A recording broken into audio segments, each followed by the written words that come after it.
what's the best way to clean the inside, the top portion of a vanishing point near the trapdoor part? So that's a great question. I get asked that a bunch. That's probably another thing that I should shoot a video on actually at some point. That would be a nice little quick video. So the Pilot Vanishing Point is a click fountain pen, for those of you who are not aware. You click on the back of it and it's got a little trap door in here. I can't really show you in the video easily, but the nib kind of pokes out, the trap door is open up. When you put it back in, the trap door flips up. Well, what happens is if you have any ink that you're carrying it around and ink kind of leaks in there or something to that nature, you can get ink kind of up in that trap door area, and you can't really fit a Q-tip in there or anything, so it's like, what's the best way to clean that out?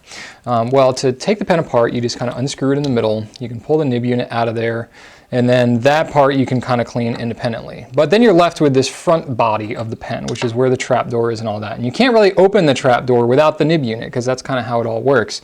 So really I haven't found a magical way to do this. There's a couple of different options for you. You can either just use running water under a faucet, kind of get it in here, and then just kind of cover the end with your thumb and just shake the living daylights out of it. That's one way to get it. That kind of cleans the inside where the trap door is kind of shut and where the nib, that's where most of your ink's going to be. But some of it might seep out from the trap door or something like that. Then what you do is just do the opposite. You just get a little water in this way, cover the hole, shake the living daylights out of it, and then kind of dump it out. And just kind of keep doing that over and over again until you don't have an inky water mixture coming out. Once you have only clean water is coming out, you pretty much got everything. And then just kind of let it dry out, because these are kind of metal components. If you have like compressed air or anything, you can always, I guess, blow it in there to kind of expedite the process. You could always use a Q-tip on the inside here. I don't know that I've ever done that. I usually just, once it's dry, I kind of hold it firmly and then kind of shake it out to get any water droplets out of there, and then just let it air dry. But I don't really clean the pens that often.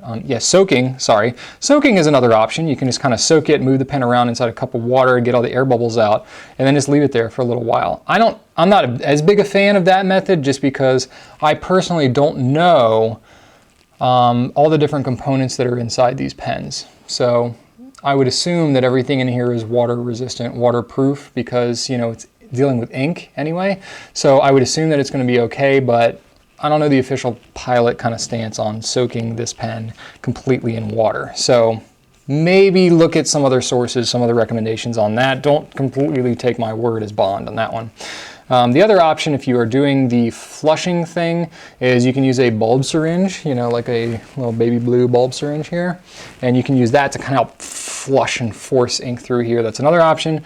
Or the other thing you could do, if you have an ink syringe, is you can get the syringe tip into the trapdoor part a little better and kind of, flush that out a little more too. It might allow you to get a little more concentrated kind of force than just running water in a faucet would. So a couple of different options for there. Hopefully that helps you out, Brad, but that would be my recommendation there.